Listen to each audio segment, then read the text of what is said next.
Hello everyone, this is Preston Clark with EverFi. It is 11 a.m. Pacific, 2 p.m. Eastern. We are going to get started in just a minute. We have about almost 500 of you already on and live, so thank you for being on time. We're going to give everyone just maybe a minute and a half more. A lot of people are just joining now, so anticipating that folks may have some technical difficulties getting in. Just please be patient for one more minute, then we'll get started. We already did a sound check, so pretty sure that the audio is working well, but if any of you are having difficulties either with the visuals or the audio, we have a team of folks here who are behind the scenes on this webinar today, so feel free to write a comment or question that you may have, either substantively as we get into the webinar topic, but certainly from a technical perspective, because we want to make sure with this many folks on that we don't break the system today with GoToWebinar. So just one more minute and we'll get started. Thanks.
All right, this is Preston Clark with EverFi.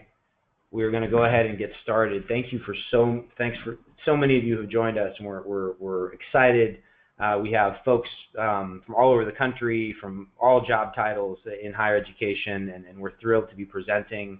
Again, my name is Preston Clark. I'm the president here of EverFi's Higher Ed Division. With me in the room here in California is George Homer, Vice President, who has worked with many of you probably know George. He's worked with hundreds of campuses on building and developing campus-wide approaches to sexual assault prevention, so a very relevant topic for him. He'll be speaking today out of the Boston office. Rob Buell, Vice President of Prevention Education. Many of you also probably know him, and he's going to be a key part from a prevention perspective, both in general for our business, but certainly on this webinar today. So very excited to have him. So what's been happening is over the last 4 or 5 months, we've been traveling around the country. So I've been in higher ed and online technology and prevention and compliance for a number of years. I used to be Assistant General Counsel at the University of Miami. Understand this complexity of this issue at a deep level. It's what I get to live and breathe every single day, along with about 50 other individuals who are on my team.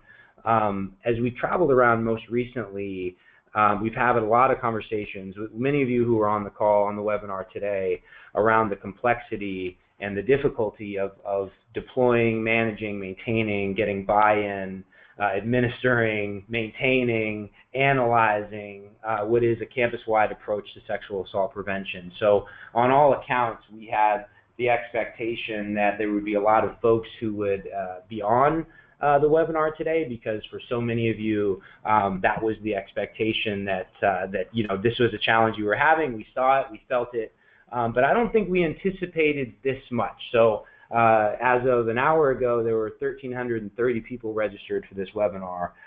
We've spiked now to over 1,500. So with that, I want to sort of characterize and set the table for how I'd like the next 45 minutes to run. That's not very much time, so we're going to move quickly. There will be a recording sent, so for folks who are multitasking and for folks who aren't able to attend but are on your campus who you'd like to see this, I promise that a webinar recording will go out to you in short order.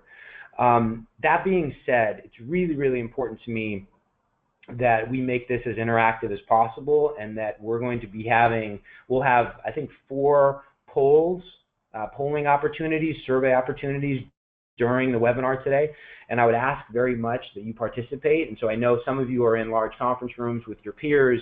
Some of you are, like me, you have 15 jobs, and so invariably you have 15 screens open on your computer right now, and this one is already probably closed, which is totally fine.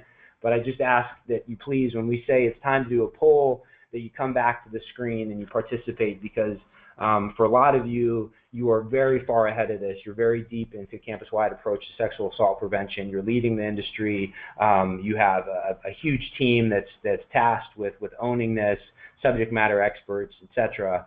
But there's many of you who aren't, and so we want to make sure that to the extent that we can share learnings, it's one thing for our team to say it, and it's something else for all of you to say it to this audience. And so can't stress enough, please, please, please do us the favor of participating in these polls as we go through. So what we found, and it wasn't entirely surprising, was that over the last 4 months, I've been on the road with George Homer, with Jen Davidson, with others, with other folks, with Rob Bulow on the team, meeting with Title IX coordinators, VPs of HR, deans of students, provosts, presidents, you name it. We have sat down, across the country, in New York, in California, in Ohio, in Florida. We've traveled just about to every state, and in the process, what we found is that either it happened all of a sudden or it's been slowly building to this moment, is that the widespread nature and the complexity of sexual assault prevention has reached a point now where everyone realizes, every department, every individual on campus, every leader on campus understands that this is not a health and wellness issue, this isn't a compliance issue. This is a campus issue. This is a national issue. And as such, it takes a lot of buy-in and a lot of alignment across campus to actually administer and, quite frankly, for lack of a better term, pull off an ongoing, comprehensive, cohesive, consistent, dynamic, campus-wide approach to sexual assault prevention. And so we know it's really, really difficult because as this, as the visual on the screen indicates, there's a lot of folks who care deeply about this, and so oftentimes what we find our job to be as the leader in sexual assault prevention in the U.S. for higher education is we're helping you navigate the complexity of your own organization. And so really the theme of today, and what George is going to kick off the webinar with, is talking about, as we look at what the elements that go into a campus-wide prevention program, he's going to talk about the considerations of how those different departments within the institution look at the various criteria and various elements of an effective campus-wide program. And so with that, I'm going to turn it over to George Homer. As a brief introduction, George has been in the compliance technology space for 10 years. He's worked with hundreds of colleges and universities. Oh, and I forgot, I have our first poll, so I just got a signal, so I'm already off pace here. So I mentioned we're going to do a poll, so for those of you who've already gone to another screen, please come back. I'd like to indicate, this is important, which department do you represent? I want to give everyone, the now close to 900 people who are on this webinar, a snapshot of the departments that are represented, because that's sort of, it's coupled with my earlier point about this is a broad issue that's touching all campus, it's across campus, and so I'd like to just quickly run this poll. It's going to come up on your screen in about 3 seconds. We're going to leave it open for about 60 seconds, so please, it'll take you only a second to do, please indicate which department you represent on your campus, and then we'll publish that back to you in just about a minute. So I'll sort of pause here for 1 second to let everyone participate.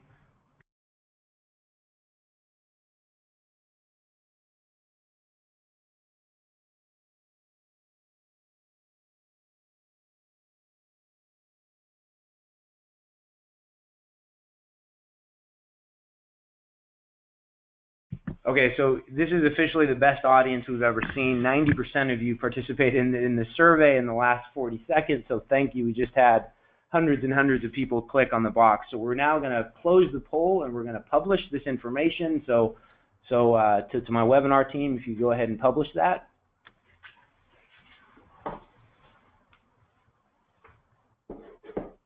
All right, so interesting. So student affairs, 37%, human resources, 9%, health and wellness, 13%, Title IX, general counsel, 27%, and 15% for others. So Awesome turnout, awesome. Thank you all for participating. First of all, more polls to come in the next few minutes.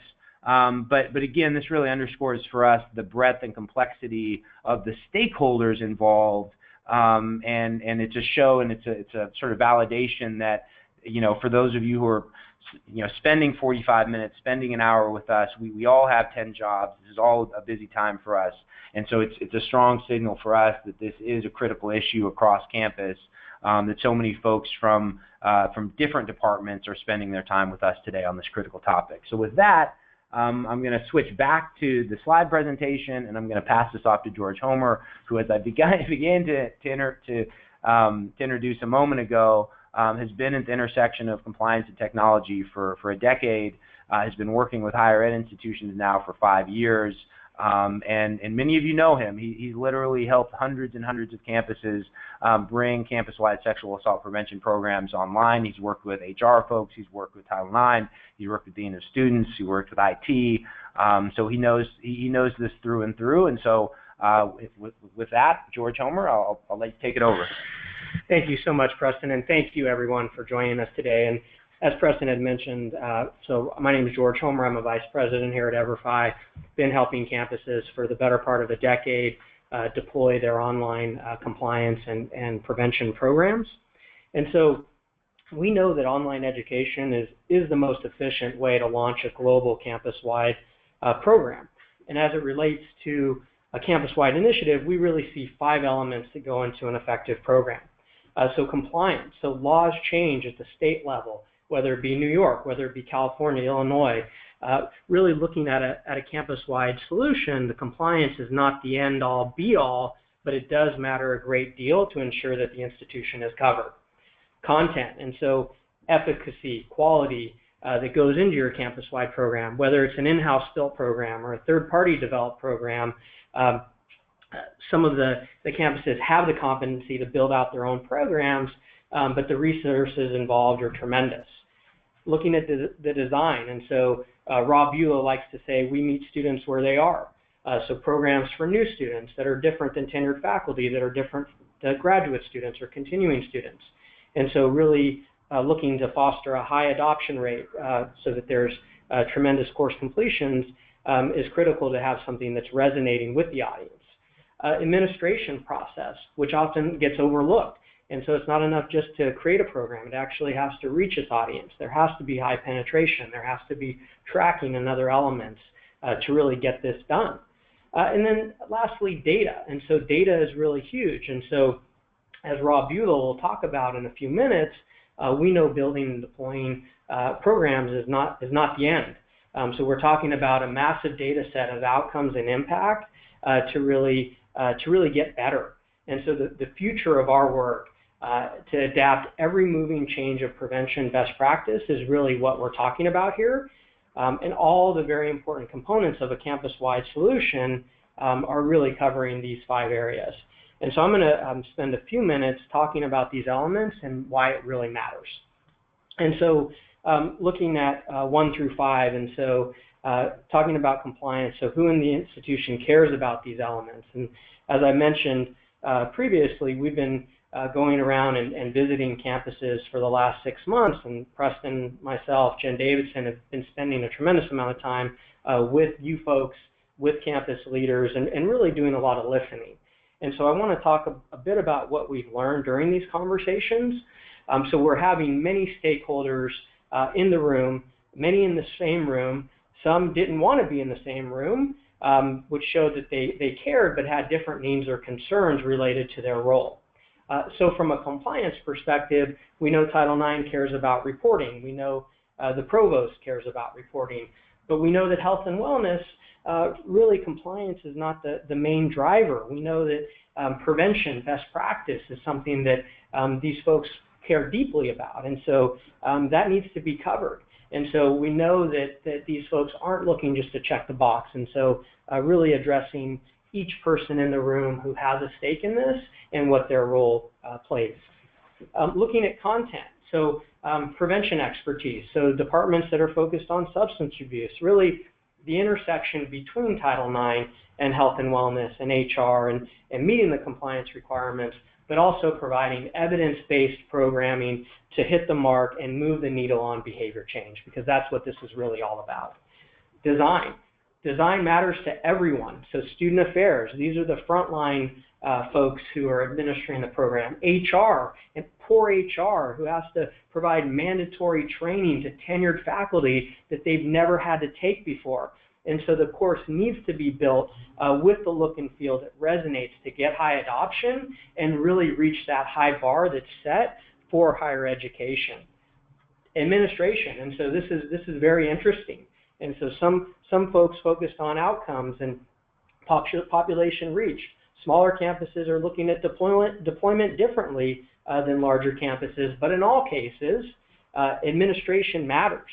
We're talking about complex groups. We're talking about volunteers. We're talking about graduates, adult learners, sophomores, juniors, seniors, contract employees. Everything that needs to be in place for a campus-wide solution all ties into administration. And lastly, data. And so we say data generally, but it's different data in different areas. And so data from a compliance perspective, data from a best practices perspective. We all agree it's important, but for different audiences and different context. And so we want to see the impact of these programs of moving the needle on preventing sexual assault. And so looking at it in course surveys, in climate surveys, it's universally understood around a campus-wide prevention solution. And so these are the 5 elements as we see them. There was a time when a lot of campuses were looking at this from a primary prevention program, but complexity has really been driven by compliance, and which was once a short window of time where campuses sprinted to get something up and done. We saw this go from incoming folks, new students, new employees, to grow into something that's much bigger. But we believe that it's critical in building out a campus-wide solution that all of these areas are addressed. And if I can jump in for a minute, as we transition to Rob here in a few minutes, I think the intersectionality of this is what's most important for us, because we understand that compliance can propel this, but the alignment of compliance from a global perspective, where we talk about annual ongoing training for an entire campus population, is also in line with training best practices and prevention best practices that Rob will speak to. And certainly, as we saw with the 2017 White House guidance, that's in line there as well. So I'll pass it back to you, George. Thank you, Preston. And so I'm going to take you folks through an overview of the White House guidance from earlier this month, as well as compliance requirements that we've seen over the last few years. And this may be familiar to many of you, so I'm going to move through this rather quickly, as we do have a lot to cover. And we will send out this document, the guide, as well to all of our attendees, so you will have a copy of that. And so earlier this year, the White House, under former Vice President Biden, released a very interesting document talking about really some interesting aspects which are in alignment with how we think about a campus-wide sexual assault program. And so, ongoing prevention education and training programs for students, from freshman orientation through graduate school, are critical for imparting skills to students and sending a strong message about campus culture. And so when we look at campus values, this can really signal apathy, or it can signal that folks care about this. And so we know the beginning of the school year is the most risky time for sexual assault. And so we're focusing here on August through October, but we also know that students need to be educated throughout their entire academic career. Getting into some of the other components here. So we know that it's a critical time for first-year students, for transfer students. We know many times graduate students get overlooked, and there is no silver bullet for this. Not EverFi, not anyone. This really has to be an ongoing program to address these very important issues. And I'm not going to go long on this, I promise, but providing annual training to university and college administrators at all levels, campus security, safety, faculty, staff, contract employees, volunteers, everyone. So we say a lot when we talk about faculty, staff, but we're talking about a number of other groups that sometimes get overlooked that still present a really unique risk of interacting with your students and employees, and can be overlooked in many situations. And this is really a huge responsibility. So it's important that these folks that have the access to your areas on campus, that you're still disseminating training and education for them. And it can be very difficult, and that's some of the things that we're talking about here today from a campus-wide solution. And to talk a little bit about compliance, and Preston's an attorney, I'm not, and I'm going to move through this very quickly here, but we know from the Clarity Act, Campus Save requires all incoming students and new employees be offered primary prevention. All faculty and students must be offered ongoing prevention and awareness. All enrolled students and institutions need to have airtight documentation to show what they've done for their regulatory requirements. And we know that in the 2016 Clarity Handbook that institutions need to provide this in-depth documentation. I also want to touch on Title IX, which really deepens institutional responsibility to train students and faculty on an ongoing basis. And so a school should provide sexual violence training for students at regular intervals, and then employees need to know what they're required to report on, as well as how to respond to reports of sexual violence. Beyond simply making primary and ongoing training available to students, the Department of Ed's Campus Safety Handbook states that these initiatives need to be developmentally appropriate. They need to be tailored to the strengths and needs of an institution, and that every institution must demonstrate a good faith effort to actually reach and train every single student and every single employee every year. And so we talk about a campus-wide approach to sexual assault, and I think it's really important to define what that means. And so to recap, from my perspective, there's 5 very important elements behind a program to consider. It's important to be empathetic and to really care about these different areas. And looking at selecting a program that has a campus-wide reach and that meets the needs of your specific institution. And when we talk about the White House guidance in defining the scope of what's required and what's important, and to say that a campus-wide approach for new hires and students, that's really categorically different than a campus-wide approach for your entire campus. And mentioned previously, juniors, contract workers, graduates, faculty, as such a global solution is tremendously important as we're talking about training new students who are, it's their first time on campus, to a 30-year tenured faculty member who has never had to take anything before that's mandated. And so they can't watch the same course every year. It can't be low quality. It has to look good. It has to resonate to meet the mark. And so I'm going to turn this back over to Preston for another poll to administer, and Rob Beulah will be coming shortly. Great. Thank you, George. If you may remember, at the point of registration for this webinar, there were 2 questions right at the end that related to whether or not you utilize online training to execute on your ongoing prevention and compliance education for students, for existing students, and then also similarly for existing employees. And so I'm not sure if we were surprised, but we felt that this was very interesting. So for those of you who are not in the camp of the 61% and 66%, this is indicative of the audience that's here today. For the folks who are in the 66 and 61% realm who do have an online solution, very curious now to understand a bit more about what technology you're using. And this is important to me. It's important to us because part of our job is to be as agnostic as possible, because certainly we are a provider in the market. This is our core business is online sexual assault prevention training, among other topics. But we realize that there's a lot of different ways to approach this, and we certainly want to support you in whichever way you go about doing this. And I mean that, from the bottom of my heart, we're committed to sexual assault, sexual violence prevention, and however that manifests, so long as it's done well, and if there's any way we can support you, that's great. This poll that we're going to put up now, which tool technology do you use to administer online training to your student population, is important because I want the folks who are not in that 66% or the 61% camp to understand which technologies all of you are using. If you're using multiple technologies, I believe that the answer choices are available. You can click more than one. We're going to go ahead and launch that poll now. We'll keep it open for about 45 seconds.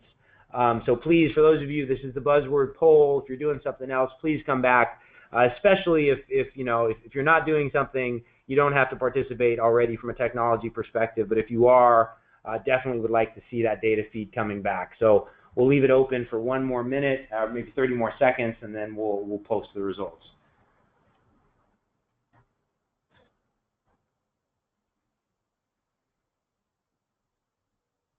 Okay, we're at about 50%. So I guess statistically we won't go above 66%. So we're going to wait for 10 more seconds, and then we'll go ahead and publish that poll. Okay, cool. Let's shut that down and post the results.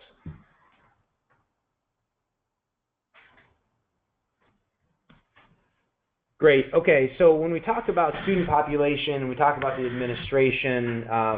So obviously there's a bias shift here because for the folks who are existing customers are more likely to come to an event we host. So I don't want to indicate that there's not bias built into the audience here today, because there certainly is. But very curious and very interesting to see the level of adoption and integration with Blackboard, which we know many of you have probably adopted from a technology perspective. Certainly Workplace Answers, again, we love the work they're doing. Third Millennium, there's a lot of other providers out there who, in addition to content, also have an administration tool. Canvas, D2L, obviously huge providers in the market as well. So very, very useful. Now let's jump to the next poll question of a similar context, and I want to be respectful of time, so we'll move through this really quickly. Exact same rationale. This is now the employee population. So if everyone could just take 30 seconds to complete this one, and then similarly, if you have more than one LMS or technology platform that you're using to deploy training to your employees, feel free to click more than one box. We'll leave this open for just another minute. And you need not be the HR person or the person on campus who owns this. If you're a dean of students, but you know that the employees are using technology X, that would be super helpful for us to know. Okay, we're just above 50% completion, so I'm going to wait just one more minute. Folks, please participate. This is really valuable information. The information is not public, so we're posting these as anonymized data points. So if you're concerned about this information being published, you have my word, as a company and as the president, that's not the purpose of this. This is just for the purposes of the webinar today to show the folks who are on here what technologies are being used. So let's go ahead and close that poll and publish it. Okay, so on the employee side, I'm pausing for a second because I think I anticipated the cornerstone would be higher. Again, the same bias as I mentioned earlier for EverFi. Law Room was the name of our employee LMS. So it's always going to shift in towards bias with this audience, Blackboard, Canvas, D2L. So it's interesting to see what technologies are being adopted out there. So again, thank you very much everyone for participating, and let's go ahead and continue back with the presentation. Okay, so Rob Bulow, we didn't do a sound check for you, Rob, so I really hope that your audio is going to come in great. He's in our Boston office. He heads up a prevention education team, which is an awesome group of individuals that I'll let him tell you more about later. For a cohort of registrants, a random sampling of about 300 of the registrants, we sent a survey that you folks participated in. It took about 10 minutes, which is also really interesting in terms of it gleans some really interesting insights into how your campus looks at the different priorities of the 5 elements that George mentioned earlier. And so with that, I'd like to turn it over to Rob, and Rob, the stage is yours. Great, thanks so much, Preston. Just to confirm, can you all hear me out in California as a proxy for folks on the webinar? Yes, sir. Great. All right, thanks Preston, thanks George, and thank you to the about 120 of you all that participated in our prevention priority diagnostic. So as Preston said, this is a tool that we developed to help better understand how important schools rate each of those 5 elements of a comprehensive prevention program that George outlined earlier. And in terms of the data that we have, we've analyzed your responses and compiled the data by both school size as well as the role or title for the folks who participated.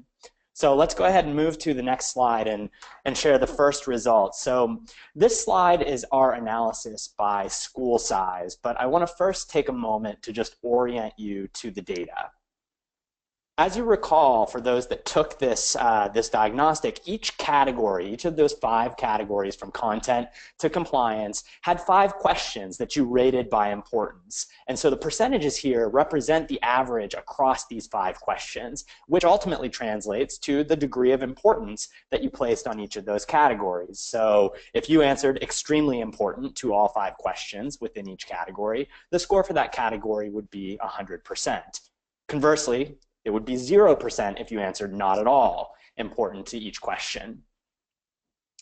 The average across all 119 respondents to the survey can be seen in the blue box on the right side of the slide. So rising to the top in terms of priorities were compliance and prevention content. And certainly that's not a surprise for us to see, and certainly we know that those 2 things are inextricably connected in so many ways. And those priorities were followed closely by design, by administration, and by data.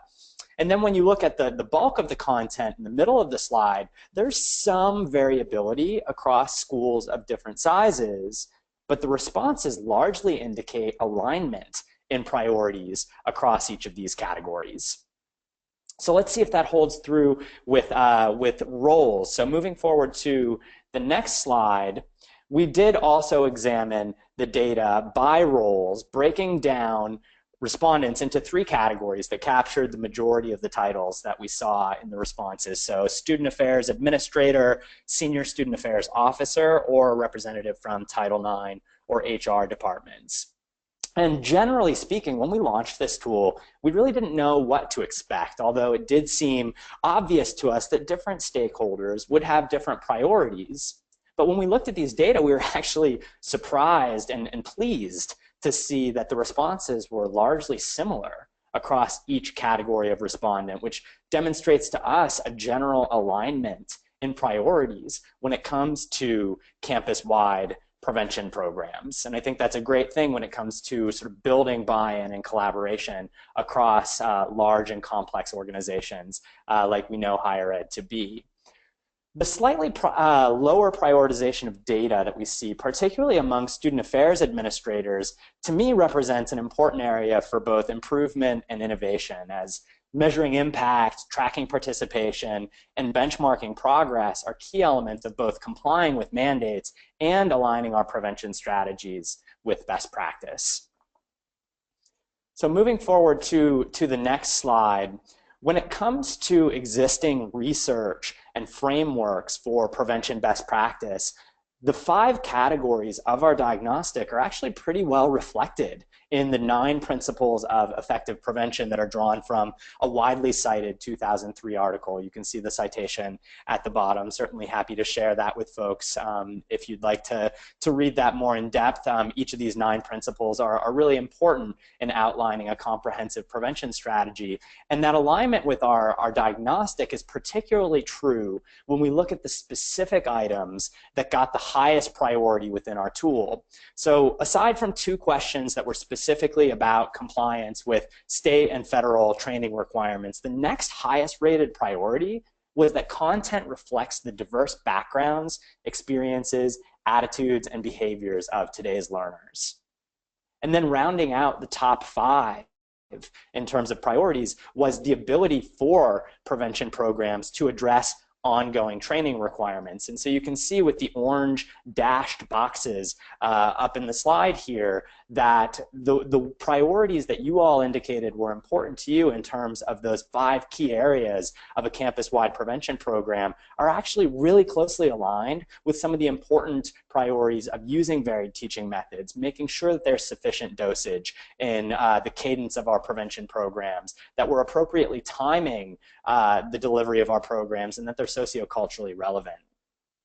So this is generally a public health framework, and as such, these principles rely on a foundation of population-level implementation for culture change to take place. And as I'm sure many of you know, the breadth, the depth, the cadencing, and complexity of both designing and delivering a research-informed, theory-driven, campus-wide prevention program can be a pretty daunting challenge, particularly when you take into consideration the insufficient funding and staffing that tend to be in place at most institutions. And we've certainly got pretty robust data on funding and staffing numbers as well, and it's just not an appropriate amount for us to be really taking meaningful swings at these pernicious challenges. And while technology is by no means a silver bullet, it absolutely can be a cost-effective addition to a prevention strategy, and it does help to address some of the more challenging areas of scalability, adaptive content, dosage, and data reporting. All right, moving forward to another framework, and this is one that we've put together here at EverFi with our team of prevention experts and the collaborations that we've built with leading prevention professionals and researchers across the country. The key point here is that we recognize that good campus-wide prevention is more than just the programs that you deliver. You've got to have the right people bought in across campus in a meaningful way in order to really institutionalize a commitment to doing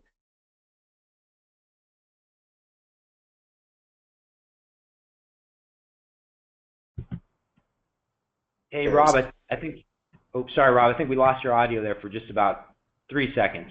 Sure, where did I drop off, Preston? I think it's around having the right people bought in on campus in a meaningful way. Great. So in order to institutionalize a commitment to doing effective work, we've got to have stakeholders at all levels and all roles bought in to this. And what we saw in the diagnostic results is really encouraging in that we did see stakeholders across institutional roles, including senior campus leaders, caring deeply about each of the facets of a campus-wide prevention program, and thus they should all be tapped and need to be involved in supporting and participating in training. But beyond just support and resources, there's got to be intentional strategic planning using campus data.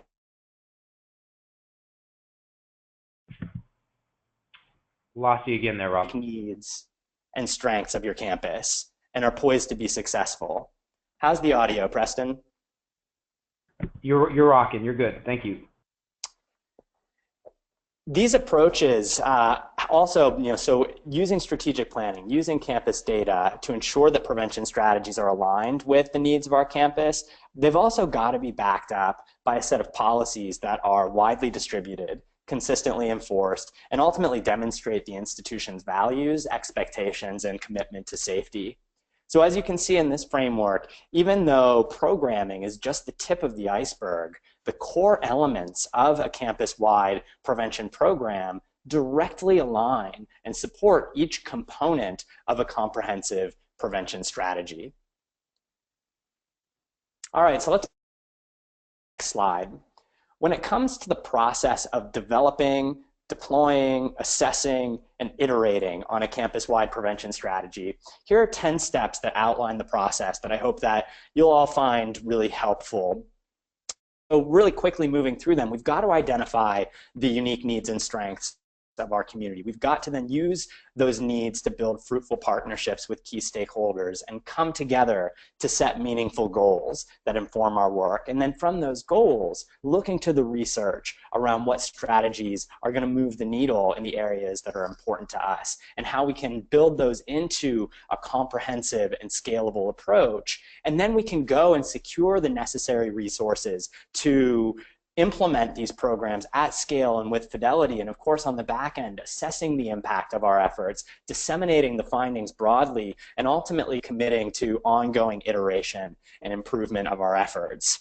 So that's a quick sort of run through of the 10 steps, but in terms of the priorities from the diagnostic, it's pretty easy to see where each of these pieces fit. So clearly compliance represents the things that we're required to train on, the primary and ongoing timing of that training, and the members of our community that we have to reach. The content of our programs has to be aligned with key outcomes based on data, as well as evidence-based approaches for addressing those outcome areas. And then the design of the programs has to allow for the inclusion of campus-specific resources and policies, and should ideally adapt to meet students and employees where they are in terms of knowledge, attitudes, perceptions, behaviors, and experiences. And of course, the ability to administer trainings with fidelity at scale is absolutely imperative.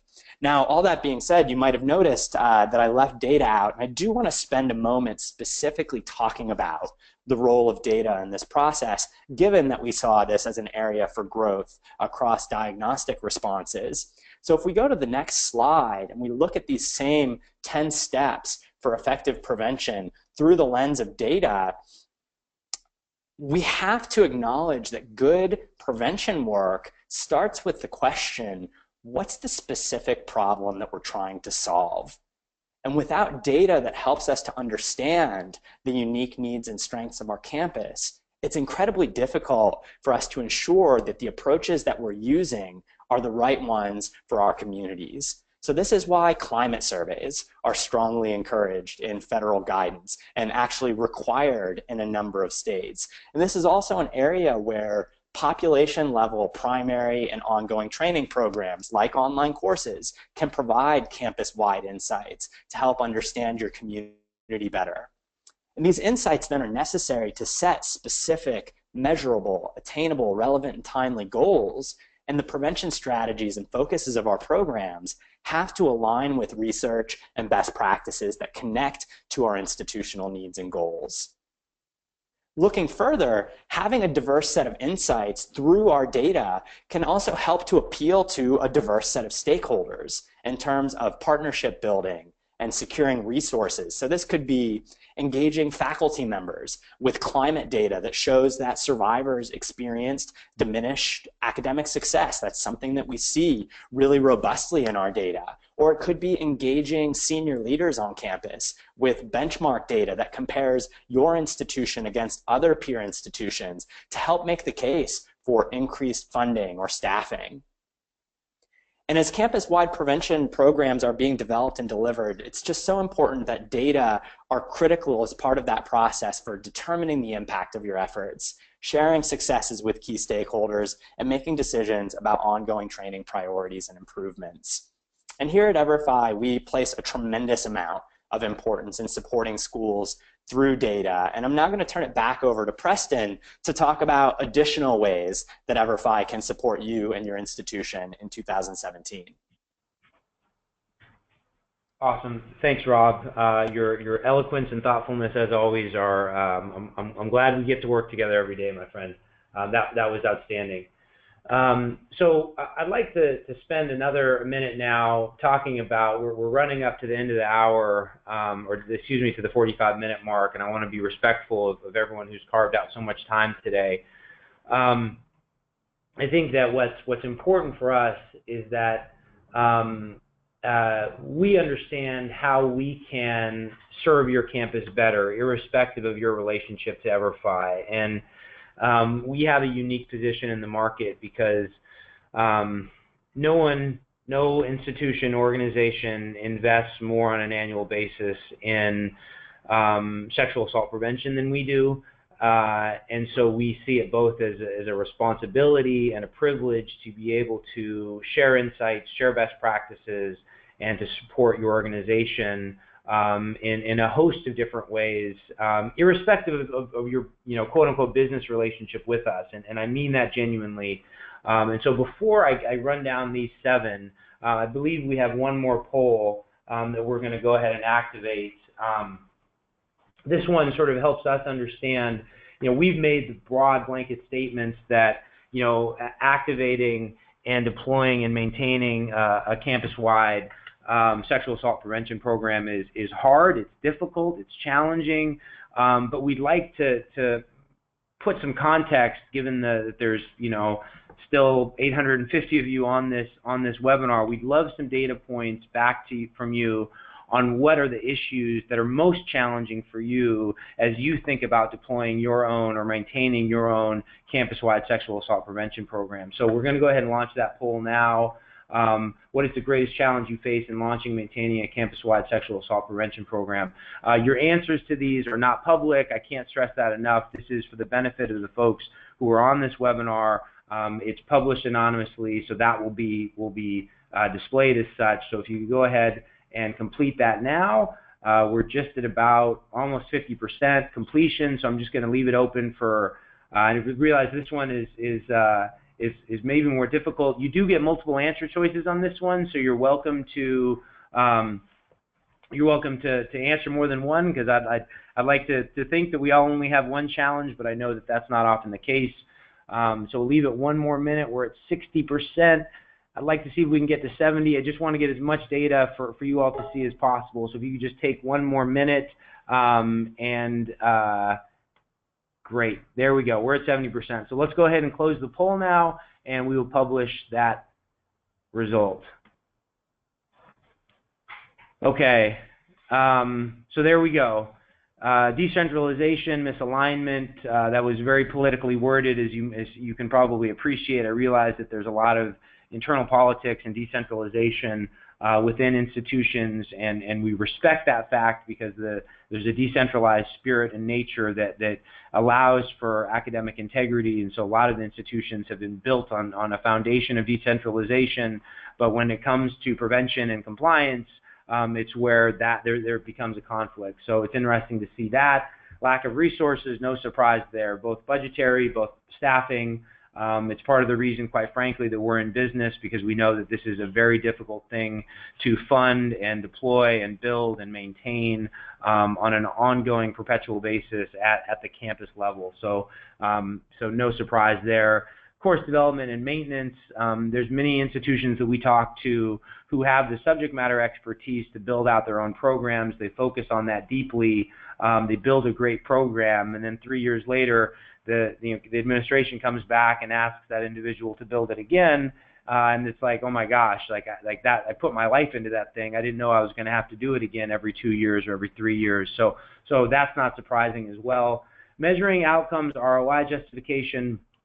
This one is interesting for us because we'd like to believe that prevention education isn't something that needs to have an ROI attached to it. You don't hear EverFi talk about student retention in our content and in our presentations, because we think of these things as there's inherent good in addressing and minimizing sexual violence on campus, but we understand that by the time it gets to a president or the CFO, that there at least has to be some consideration there.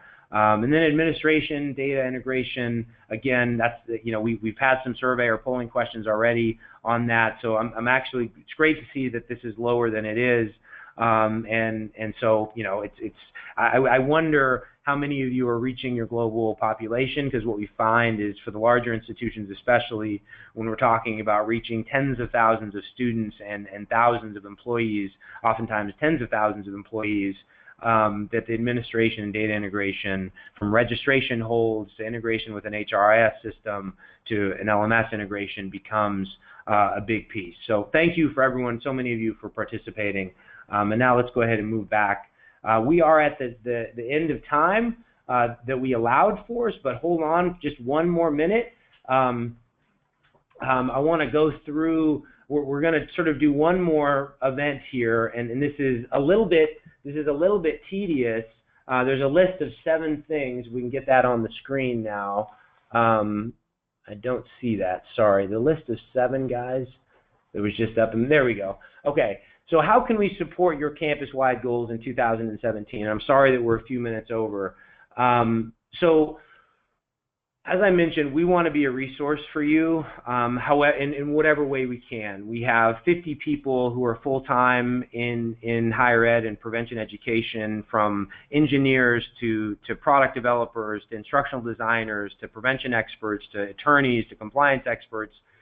And we know that, as the previous poll indicated, that budget and staffing and resources is a big constraint. And so I mean this genuinely, as I hope that you will lean on us for as much support as we can give you, understanding that there's still hundreds and hundreds of people who are tuned in. So what I'd like you to do now is, each of these items has a number 1 through 7, and you have a chat box, a question box on the right-hand side. If you would like help with any of these 7, to type in the number. If you'd like help with all 7, you can just type all, and that's fine. But let me just go through what each of them represent quickly, and then I'll let you get back to your busy days. Communication and administration planning. So when we talk about a campus-wide approach, the communication, the delivery mechanism of reaching 90% of your students, 90% or more of your faculty and staff, volunteers, contract workers, that is a big task, and the communication aspect is something that we work with a lot of campuses on. So even if you're with a competitor, even if you're doing it yourself, you would like some best practices and some recommendations on designing an effective communication plan to increase adoption of your campus-wide program, we're happy to help there. Type number 1.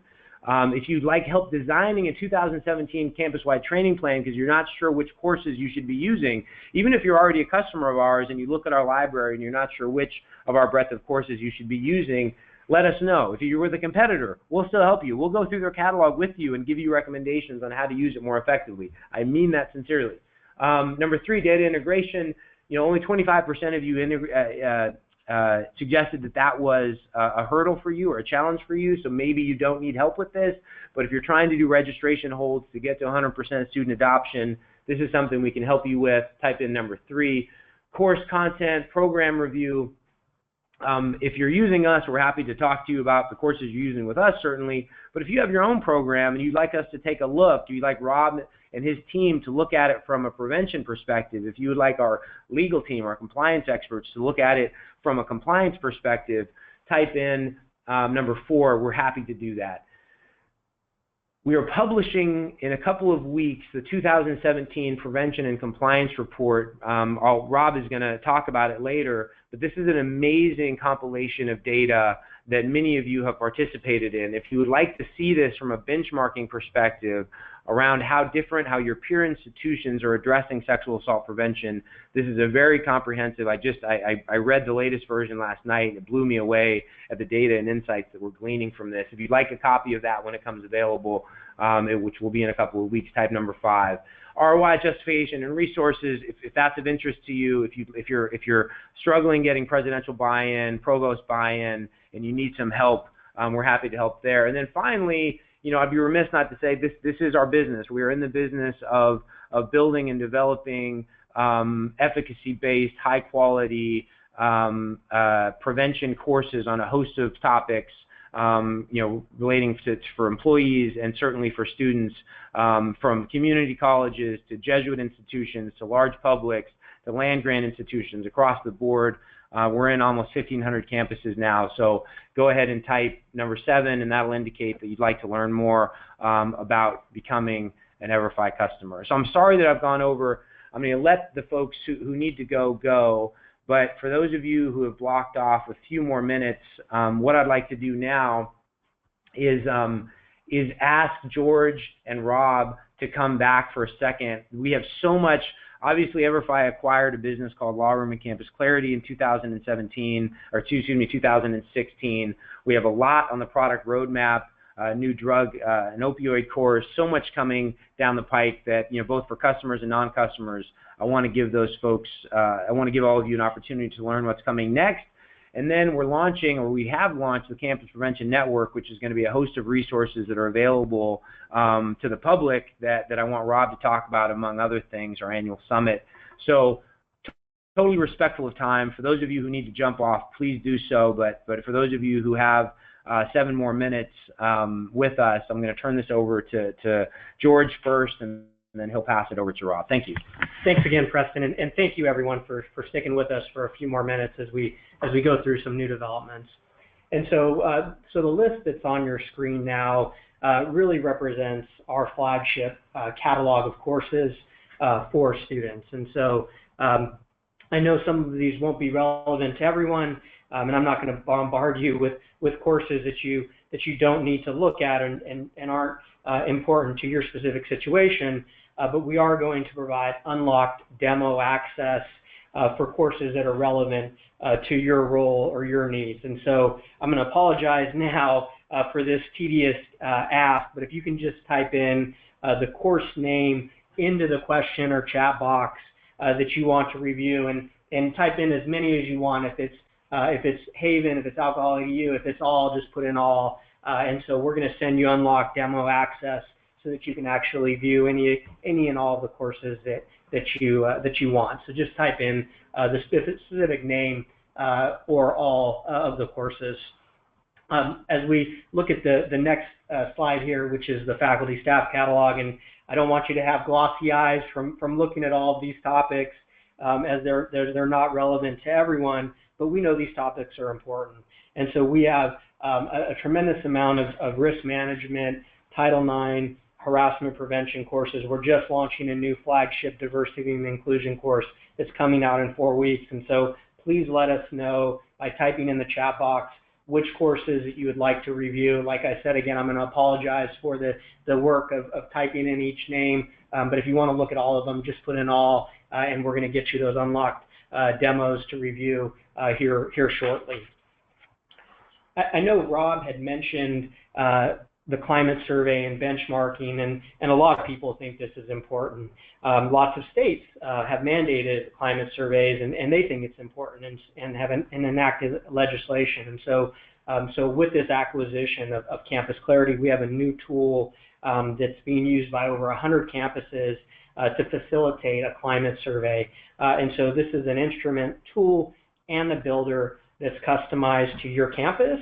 And so this is something that Rob will talk a little bit more about, but you can also put in climate survey into the chat or question box, and we can get you a video out to take a look at that if that's something that can help you.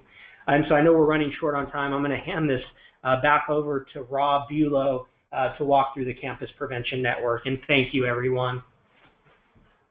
Thanks so much, George. So moving forward, in addition to the deepening investment that George just outlined in terms of our technology with our expanded course catalog, with the climate survey offering, we're also committed to growing the support of all schools through our Campus Prevention Network. Whether you work with EverFi or not, we're really committed to supporting schools that are committed to making a difference on these issues. And so the Campus Prevention Network is EverFi's nationwide initiative to bring together and support institutions that have demonstrated commitment to adopting the highest standards of prevention related to health and safety issues on their campuses. And the key objectives of the Campus Prevention Network is to create a community of shared commitment to best practice, to provide resources to elevate strategies that can be delivered campus-wide at diverse institutions, and to help assess and benchmark schools in terms of their prevention efforts.